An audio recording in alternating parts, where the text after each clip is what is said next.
자, X축은 예수님께서 공생애 몇 년이라고 그래요? 공생애 3년이라고 그러죠. 근데 그 공생애 3년을 어떤 절기를 기준으로 해서 공생애 3년이라고 합니까? 예, 그렇죠. 6월절이죠. 6월절. 또 6월절. 그리고 예수님의 이 전에 이제 공생애 전에 사건. 예. 그래서 예수님께서 어린 시절 보내시고 예수님께서 세례 받으시고 유대 광야에서 시험 당하시고 그리고 이제 6월절 예루살렘 성전에 가셔서 장사하는 무리들을 보고 성전을 뒤엎고 그 다음에 두 번째 6월절에 가시고 세 번째 6월절은 예수님께서 예루살렘에 가지 않습니다. 네 번째 6월절 예수님께서 예루살렘에 입성하셔서 이제 십자가 지시는 그런 이야기로 성경이 이루어져 있습니다. 그러니까 여러분께서 성경을 읽으실 때 예수님께서 지금 어디쯤 계시는가 이걸 보면서 성경을 읽으세요. 그리고 이 Y축이라고 하는 건 예수님께서 지금 이 갈릴리 지역에 계시는가 그렇다면 예수님께서 바로 이 유대 땅 예루살렘 중심으로 해서 유대 땅에 계시는가 이 Y축을 보고 읽으시고 이 X축에 예수님께서 지금 어디쯤 계시는가 이걸 보면서 읽으시면 여러분께서 성경을 이해하기가 훨씬 쉬울 거예요. 예수님께서 어디서 탄생하셨죠? 예, 베들레헴에서 탄생하셨죠. 예, 예수님께서 베들레헴에서 탄생하셨고요. 자, 베들레헴, 여기가 베들레헴입니다. 자, 두 번째, 예수님께서 유년 시절을 어디서 보내요? 나사렛에서 보내죠. 나사렛은 갈릴리 지역입니다. 나사렛에서 보내시고요. 예수님께서 이제 공생애를 시작하시면서 이제 세례 받으시기 위해서 어디로 가십니까? 요단강 건너편 배단위로 갑니다. 왜 요단강 건너편 배단위라고 하냐면 요단강 이쪽에도 배단위가 있어요. 그래서 요단강 건너편 배단위는 바로 세례 요한이 세례를 주던 곳이 바로 요단강 건너편 배단위고 요단강 이쪽의 배단위는 예수님께서 예루살렘에 오시면 자주 들리셨던 그 마리아와 마르다 그 오빠가 누구죠? 나사로 그들이 살고 있는 베다니죠 입니다. 그래서 예수님께서 바로 이 나사렛에서 어린 시절을 보내시고 예수님께서 이제 12살 때 예루살렘에 잠깐 왔다 가시고 그 다음에 공생애를 시작하시면서 바로 이 세례 요한이 세례 주던 곳에 오셔서 세례 받으시고 그리고 예수님께서 유대 광야에서 바로 요 4번이 유대 광야입니다. 유대 광야에서 40일 금식하시고 이제 시험 받으시고요. 그 다음에 예수님께서 가나 혼인잔치에 참여하십니다. 가나 혼인잔치에 참여하셨다가 그러다가 이제 예수님께서 잠깐 가버나움에 가셨다 오셔요. 나중에 가버나움은 좀 더 구체적으로 하는데 왜냐하면 이 갈릴리 지역에서는 특별히 가버나움을 중심으로 해서 예수님께서 활동하실 것이기 때문에 가나 혼인잔치에 참석하셨다가 잠깐 가버나움에 갔다 오시고요. 그 다음에 예수님께서 이제 바로 예루살렘 6월절을 맞아서 예루살렘으로 가셔서 예루살렘의 성전에서 이제 장사하고 있던 그들의 이 장사판을 다 뒤엎으시고요.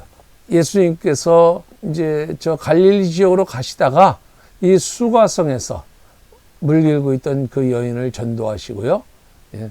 그러니까 사마리아 여인이 예수님께서 물 좀 달라고 말씀하시니까 어떻게 나에게 물을 달라고 하십니까? 그 다음에 다시 가나에서 왕의 신하의 아들을 고치시고 그 다음에 본격적으로 이제 가버나움에 가서 본격적인 활동을 시작합니다. 그래서 가버나움에서 백부장 하인을 고치시고요. 예수님께서 나인 하면 여러분들 나인성 과부 바로 되게 그렇게 나오죠.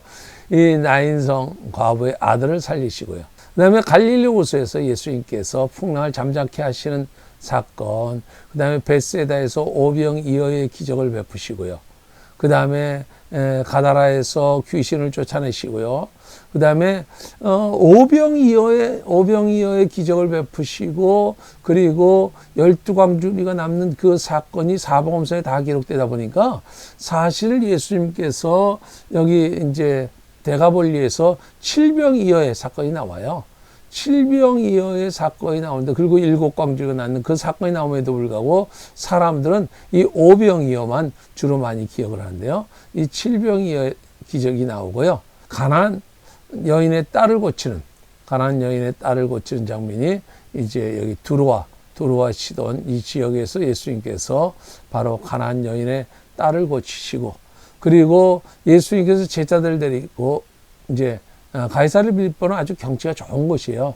이쪽으로 예수님께서 수양해 가셔서 제자들에게 이제 전도를 내보내죠. 그래서 둘씩 전도를 내보내고 그들이 돌아왔을 때 예수님께서 사람들이 나를 누구라 하더냐? 그러니까 어떤 사람은 세리요한이랍디다, 어떤 사람은 뭐 선자랍디다. 그러니까 너희는 나를 누구라 하냐? 그러니까 주는 그리스도시요 살아계신 하나님의 아들이십니다. 이렇게 고백하니까 바요나시만에 내가 복이 있도다, 이렇게 말씀하십니다. 그리고 예수님께서 이 여리고 지역에 있는 세리장 삭개오를 방문하셔서 이제 삭개오가 예수님을 만나죠. 그러니까 이 세리장 삭개오는 항상 자기가 돈이 많았음에도 불구하고 이 세리장의 역할은 뭐냐면 그 당시에 자기 백성들의 세금을 걷어서 로마에다가 바치는 역할을 했어요. 근데 일부는 자기가 이렇게 좀 착복을 하고, 그리고 바치고 하니까 저 사람들이 싫어했어요. 그리고 항상 삭개오는 키가 작은 삭개오라고 얘기하잖아요. 항상 핸디캡이 있었는데요. 근데 삭개오는 그러니까 항상 외로웠어요. 돈은 많아도. 근데 그가 예수님을 만나게 되죠. 그래서 예수님께서 오늘 너희 집에 유하겠다. 그러니까 삭개오가 예수님 맞아들이면서 너무 좋아하고 말씀을 듣고는 이제 내가 내 것을 팔아 가난한 자들에게 나눠주겠습니다 하면서 이제 그가 예수를 만난 삭개오는 변화됩니다. 그리고 여기 이제 베다니 지역, 아까 요단강 건너편 베다니겠죠? 이 베다니 지역에서 죽은 나사로를 살리는 장면이 나옵니다. 한번 우리 복습 한번 해볼까요? 이 지역이 어디라고 그랬어요? 유다 지역. 여기는요 갈릴리 지역. 이 사이는요 사마리아 지역. 그리고 여기는요 사해. 1번 예수님께서 태어나셨던 곳. 대답하세요. 베들레헴. 예수님께서 이곳에 가서 자라나시죠. 유년 시절을 보내시죠. 어디요? 나사렛. 세 번째, 예수님께서 세례 받으시기 위해서 공생을 시작하면서 세례 받으시기 위해서 세례요한이 사역하고 있었던 곳. 요단강 건너편 베다니.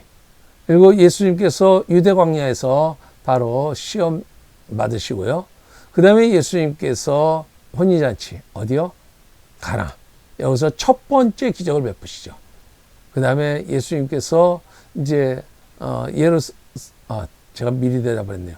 예루살렘 6월절에 예루살렘에 가셔서 성전을 완전히 뒤엎고 내 좀 많이 기도하는 집이다 하면서 성전을 청결케 하시고요.